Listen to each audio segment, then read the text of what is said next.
Welcome to jobs and promotion channel. हमारा सब staff से क्लार्क में प्रमोशन का क्लास चल रहा है। इस एग्ज़ाम में टोटल 7 या 8 ही टॉपिक है, जिसमें से एग्ज़ाम में क्वेश्चन आते हैं। हम एक एक करके सभी टॉपिक को कंप्लीट कर देंगे और इसका जो पीडीएफ नोट्स है या स्टडी मटेरियल है वो हम टेलीग्राम चैनल पे अपलोड कर देंगे। तो आप लोग ऐसे ही अगर फ्री स्टडी मटेरियल नोट्स चाहिए और क्लासेस चाहिए तो आप लोग इस वीडियो को लाइक और कमेंट कीजिए और चैनल को सब्सक्राइब कीजिए और टेलीग्राम चैनल पर ज्वाइन कीजिए। तो चलिए शुरू करते हैं आज का class. Question number 1. It is mandatory to create CFID of guardian before creation of CFID of minor. True or false?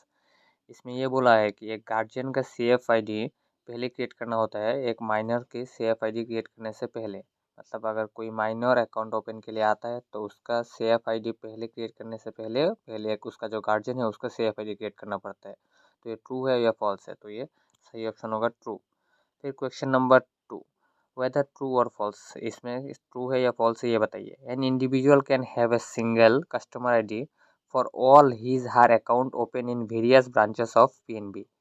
जो एक कस्टमर है उसका पीएनबी का वेरियस ब्रांच में उसका अलग अलग अकाउंट है, तो इसका कस्टमर आईडी एक सिंगल होगा। तो ये सही है या गलत है? तो इसका जो आंसर होगा ये है ट्रू होगा, मतलब ये सही होगा। इसका जितने भी ब्रांच में जो भी सेविंग अकाउंट हो या कुछ भी अकाउंट हो उसका कस्टमर आईडी एक ही होगा। एक कस्टमर आईडी से वेरियस ब्रांच में आप वेरियस अकाउंट खोल सकते हैं।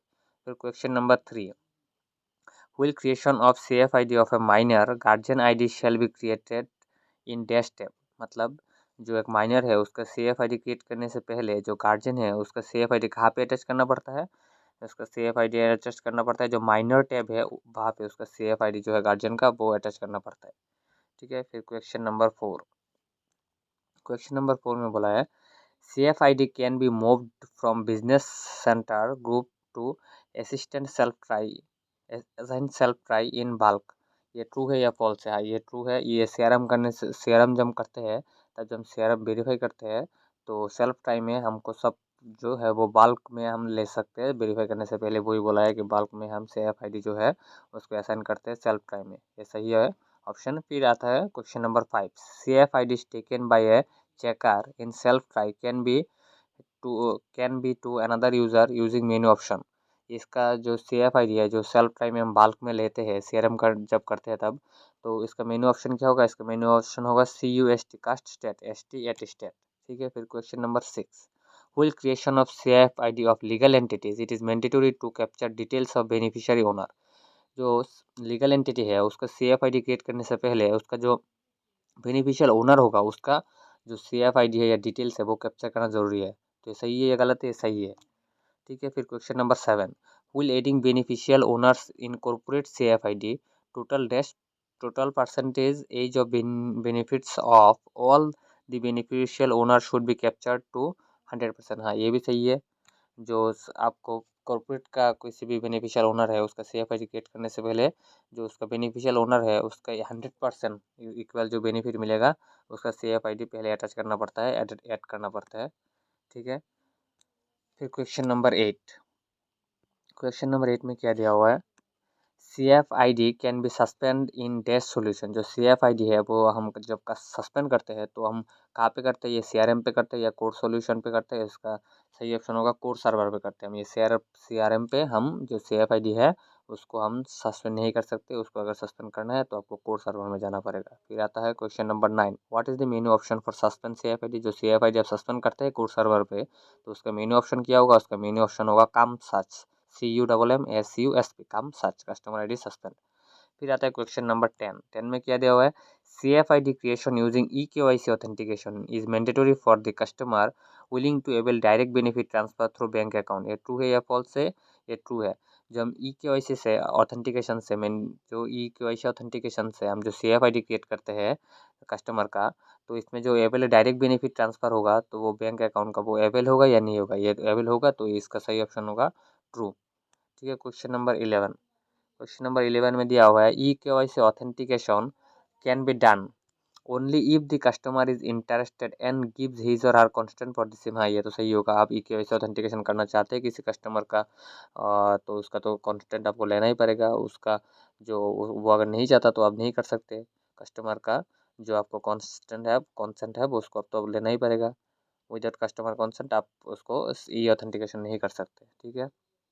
फिर आता है क्वेश्चन नंबर 12 में, suspension of CFID has to be done only in those cases where customer has ended all banking relationship with us including related party. हाँ, जो हम सस्पेंड करते हैं CFID का, हम तभी सस्पेंड करते हैं जब उसका रिलेशनशिप बैंक के साथ एंड हो जाता है। और कब कब बैंक के साथ किसी भी कस्टमर का रिलेशनशिप एंड हो जाता है, वो हमने बैंकिंग और कस्टमर का जो रिलेशनशिप है उस क्लास में बताया है, किस किस किस केस में कस्टमर का रिलेशनशिप क्रिएट होता है और किस किस केस में जो कस्टमर का रिलेशनशिप है वो एंड हो जाता है। फिर क्वेश्चन नंबर 13, क्वेश्चन नंबर 13 में दिया हुआ है, what is the menu option for modification of CFID।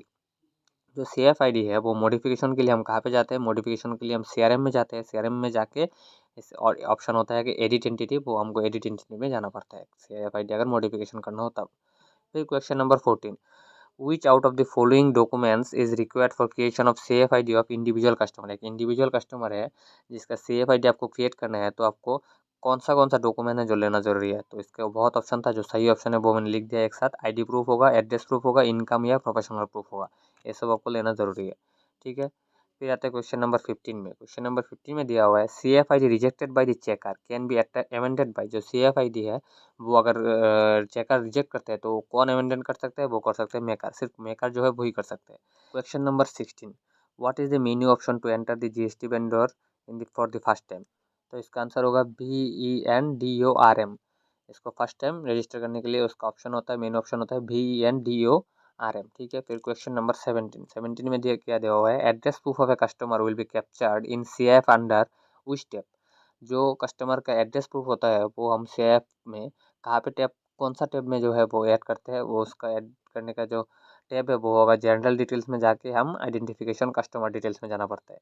ठीक है। फिर question number 18, how, question number 18, question number 18, how many currencies can be added with a CFID। एक CFID में हम कितना करेंसीज जो है वो ऐड कर सकते हैं, any number of currencies as per customer requirement. जो कस्टमर को जितना चाहते हैं उतना हम उसका करेंसी जो है वो CFID में हम ऐड कर सकते हैं। फिर question number 19, gross monthly salary of the customer shall be captured in CFID under. जो हम ग्रॉस मंथली सैलरी है वो CFID में कौन सा टैब है जिसमें हम ऐड करते हैं, वो है डेमोग्राफिक या फिर इनकम इनकम एक्सपेंडिचर का। इन दोनों में से किसी भी एक में हम वो जो ग्रॉस मंथली सैलरी है वो ऐड करते हैं। फिर question number 20, which out of the following documents is required for creation of CFID of a trust. एक ट्रस्ट जो है उसका CFID क्रिएट करने के लिए जो डॉक्यूमेंट है कौन सा जरूरी है, ये बहुत इंपॉर्टेंट क्वेश्चन है। ये ट्रस्ट या फिर कंपनी या फिर किसी भी बेनिफिशियल ओनर या फिर इंडिविजुअल, इन चारों में से किसी भी एक के लिए क्वेश्चन आता है कि CFID क्रिएट करने के लिए कौन सा डॉक्यूमेंट जरूरी है। तो इसके लिए जरूरी है registration certificate, trust deed, PAN card या फॉर्म 60। ठीक है। फिर क्वेश्चन नंबर 21, क्वेश्चन नंबर 21 में दिया हुआ है, is it is mandatory to create CFID of all authorise signatories. हाँ, ये ज़रूरी है। जो हम किसी भी, आज समझते थे कि किसी भी SHG का एक अकाउंट खोलते हैं तो इसके लिए जो ऑल बेनिफिशियल ओनर है उसका जो CFID है वो क्रिएट करना ज़रूरी है। इसका सही ऑप्शन होगा यस। हाँ, तो ये इसका सही ऑप्शन होगा यस। हाँ, ज़रूरी है। किसी भी SHG होता हो या फिर किसी भी जो बेनिफिशियल ओनर्स है एक कंपनी में 2 या 3, तो उनका CFID पहले क्रिएट करना ज़रूरी होता है। तो वही बोला है कि फिर क्वेश्चन नंबर 22, वेदर ट्रू और false salaried customer are to be categorise under dash risk category by choosing professional activity code of LRCST। जो प्रोफेशनल ये से समझ लीजिए कि हम किस में लो कैटेगरी का जो हम आते हैं कस्टमर, और किस में रिस्क कैटेगरी जो हाई रिस्क कैटेगरी का आता है, इसमें किस में मीडियम रिस्क कैटेगरी का आता है।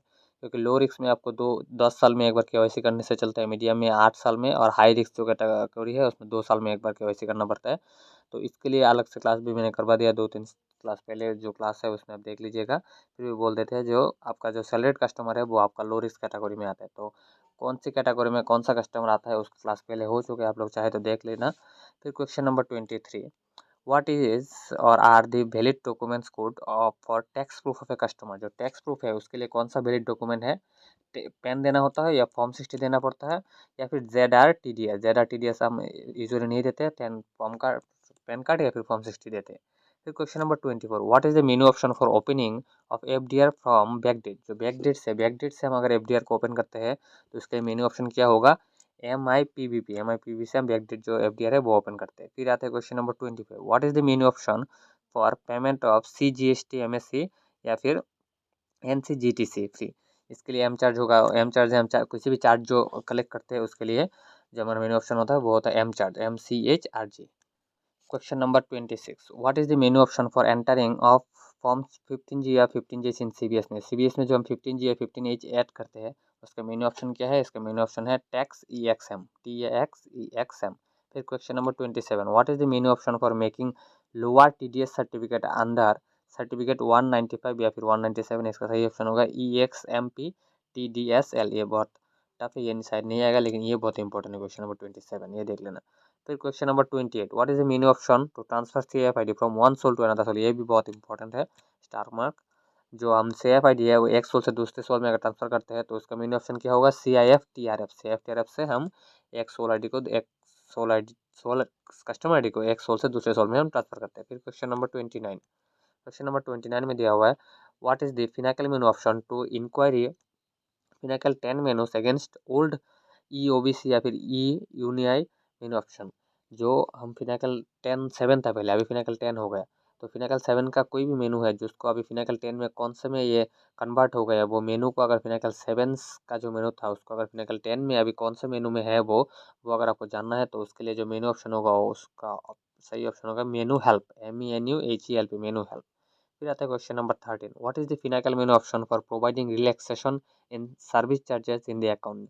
जो सर्विस चार्ज होता है अकाउंट में उसका रिलैक्सेशन देने के लिए मेनू ऑप्शन होगा RELXSC। फिर question number 31, what is the Finacle menu option for registration of customer for door step banking. ये भी बहुत इंपॉर्टेंट है, स्टार मार्क। जो डोर स्टेप बैंकिंग है उसके रजिस्ट्रेशन के लिए मेनू ऑप्शन क्या होगा, DSBS, डोर स्टेप बैंकिंग के लिए जो रजिस्ट्रेशन के लिए मेनू ऑप्शन। फिर question number 32, what is the Finacle menu option for surrender flash tag. इस फ्लैश टैग जो भी एक क्वेश्चन आपको आता ही एग्जाम में, फ्लैश टैग जो है उससे एक क्वेश्चन तो समझ लीजिए आएगा ही आएगा। तो what is the menu option for surrender flash tag, FLAGMBR। Flash tag का जो सरेंडर है उसका मीनिंग होगा FLAGMBR। फिर क्वेश्चन नंबर 35 में दिया हुआ है, what is the Finacle menu option for booking income. Income जो है वो बुकिंग करने के लिए आपका मेनू ऑप्शन क्या होगा, एम चार्ज, MCHRG। फिर question number 36, what is the Finacle menu option for setting claims of deceased person. जो डिसीज पर्सन होता है इसके लिए जो क्लेम फॉर्म जो वो सबमिट करते हैं उसका सेटिंग करने के लिए जो सेटलिंग करने के लिए जो मेनू ऑप्शन है वो क्या होता है, CLIM क्लेम। ये ईजी है, क्लेम फॉर्म के लिए क्लेम मेनू ईजी है। What is the Finacle menu option for capturing और updating ATMs owners detail. ATM owners जो है उसका डिटेल आपको अपडेट करने के लिए मेन ऑप्शन क्या होता है, ATM MNT। ठीक है। फिर आता है क्वेश्चन नंबर 38। ठीक है, क्वेश्चन नंबर 38, क्वेश्चन नंबर 38 में दिया हुआ है, what is the main option for freeze account in Finacle 10। Finacle 10 में अकाउंट को फ्रीज करने के लिए मेन ऑप्शन क्या है, HAFSM से हम अकाउंट को फ्रीज करते हैं, अनफ्रीज करते हैं, कुछ भी करते हैं। What is the main option for issue of debit card in the account. Account में डेबिट कार्ड इशू करने के लिए मेनू क्या है, DCARD कार्ड। ये भी स्टार मार्क है, डी कार्ड जो है वो भी स्टार मार्क है। फिर आता है question number 14, what is the main option for changing of scheme code of the account. Account में जो स्कीम कोड है वो चेंज करने के लिए मेनू ऑप्शन क्या होगा, HSCXFRSC। ठीक है, ये भी बहुत इंपॉर्टेंट क्वेश्चन है, जो स्टार मार्क दिया रहता है वो बहुत इंपॉर्टेंट है। तो जो फिनाकल 10 का जो क्लास है वो खत्म होगा 2 पार्ट में। पहले पार्ट में हमने 30 क्वेश्चन किया है, अभी जो लास्ट पार्ट है इसमें भी टोटल 40 क्वेश्चन हो गए, तो 70 में ही 70 जो टोटल क्वेश्चन है इसमें ही सही आपको फिनाकल 10 में कोई भी क्वेश्चन होगा तो कॉमन आ जाएगा आप लोगों को। तो नेक्स्ट क्लास आपको जो होगा उसका टॉपिक होगा जो हमारा डिजिटल बैंकिंग है उसको लेकर। तो आज के लिए इतना ही।